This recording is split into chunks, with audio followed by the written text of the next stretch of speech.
During my childhood, my family was like a drop of water in a vast river, never remaining in one location for long. We settled in Rhode Island when I was 8, and there we remained till I went to college in Colorado Springs. Most of my memories are rooted in Rhode Island, but there are fragments in the attic of my brain which belong to the various homes we had lived in. Most of these memories are unclear and pointless, chasing after another boy in the backyard of a house in North Carolina, trying to build a raft float on the creek behind the apartment we rented in Pennsylvania, and so on. But there's one set of memories which remains as clear as glass, as though they were just made yesterday. I often wonder whether these memories are simply lucid dreams produced by the long sickness I experienced that spring, but in my heart, I know they were real. Living in a house just outside the bustling metropolis of New Vineyard, Maine, population 643. It was a large structure, especially for a family of 3. There were a number of rooms that I didn't see in the 5 months we resided there.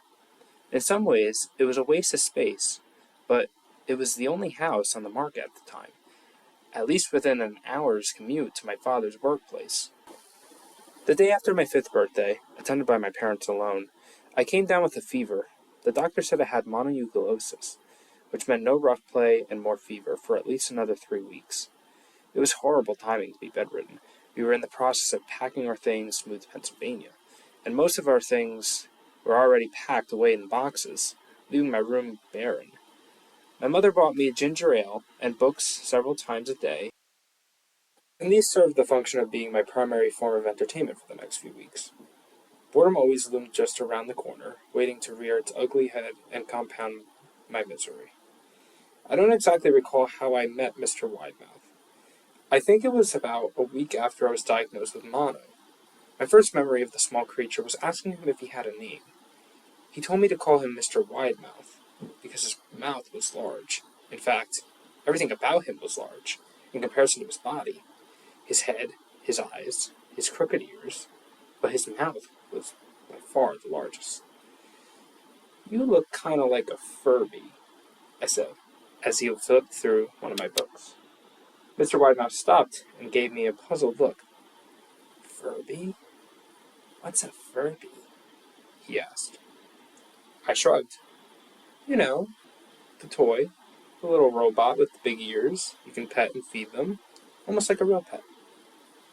"Oh," Mr. Widemouth resumed his activity.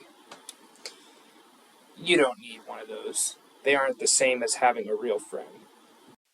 I remember Mr. Widemouth disappearing every time my mother stopped to check on me. "I lay under your bed," he later explained. "I don't want your parents to see me because I'm afraid they won't let us play anymore." We didn't do much during those first few days. Mr. Widemouth just looked at my books, fascinated by the stories and pictures they contained. The 3rd or 4th morning after I met him, he greeted me with a large smile on his face. "I have a new game we can play," he said. "We have to wait until after your mother comes to check on you, because she can't see us play it. It's a secret game."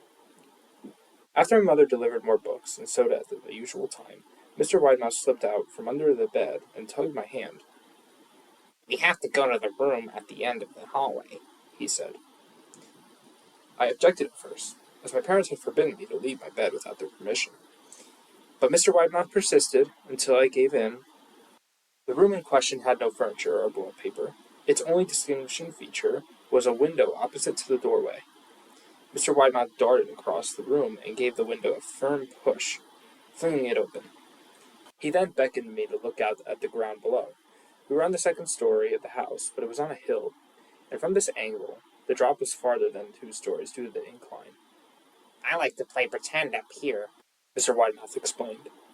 "I pretend that there is a big, soft trampoline below this window, and I jump. If you pretend hard enough, you bounce back up like a feather. I want you to try." I was a 5-year-old with fever, so only a hint of skepticism darted through my thoughts as I looked down and considered the possibility. "It's a long drop," I said. "But that's all part of the fun.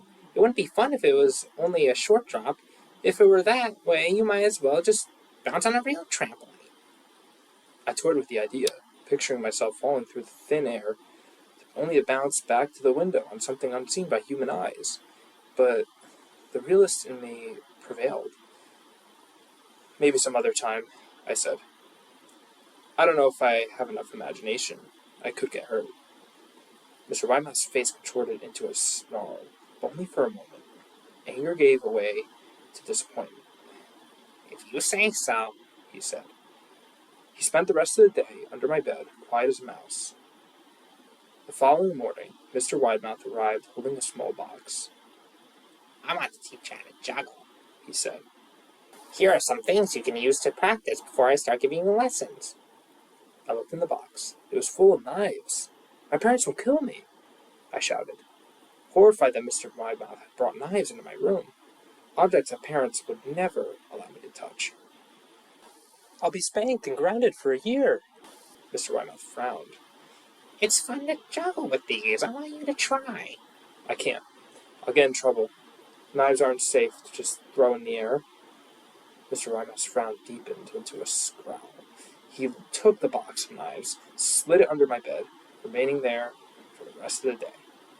I began to wonder how often he was under me. I started having trouble sleeping after that. Mr. Widemouth often woke me up at night saying he put a real trampoline under the window, a big one that I couldn't see in the dark. I always declined and tried to go back to sleep, but Mr. Widemouth persisted. Sometimes he stayed by my side until early in the morning, encouraging me to jump. He wasn't so fun to play with anymore. My mother came to me one morning and told me I had her permission to walk around outside. She thought the fresh air would be good for me, especially after being confined in my room for so long. Ecstatic, I put on my sneakers and trotted out to the back porch, yearning for the feeling of sun on my face. Mr. Widemouth was waiting for me. "I have something I want you to see," he said. I must have given him a weird look, because he then said, "It's safe, I promise." I followed him to the beginning of the deer trail, which ran through the woods behind the house. "This is an important path," he explained. "I've had a lot of friends about your age. When they were ready, I took them down this path to a special place.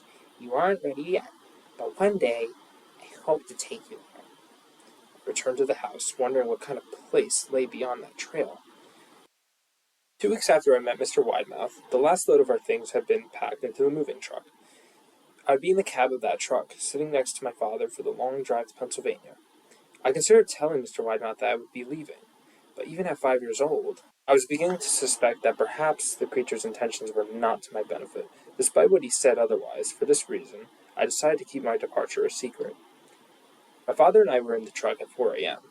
He was hoping to make it to Pennsylvania by lunchtime tomorrow, with the help of an endless supply of coffee and a 6-pack of energy drinks. He seemed more like a man who was about to run a marathon rather than one who was about to spend 2 days just sitting.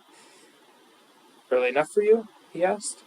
I nodded and placed my head against the window, hoping for some sleep before the sun came up. I felt my father's hand on my shoulder.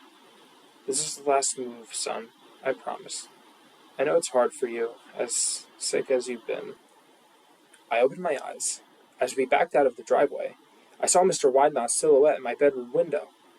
He stood motionless until the truck was about to turn on the main road. He gave a pitiful little wave goodbye, with a steak knife at hand. I didn't wave back. Years later, I returned to New Vineyard. The piece of land our house stood upon was empty, except for the foundation, as the house burned down a few years later after my family left. Out of curiosity, I followed the deer trail that Mr. Widemouth had showed me. Part of me expected him to jump out from behind a tree and scare the living jeebies out of me. But I felt that Mr. Widemouth was gone, somehow tied to the house that no longer existed. The trail ended at the New Vineyard Memorial Cemetery. I noticed that many of the tombstones belonged to children.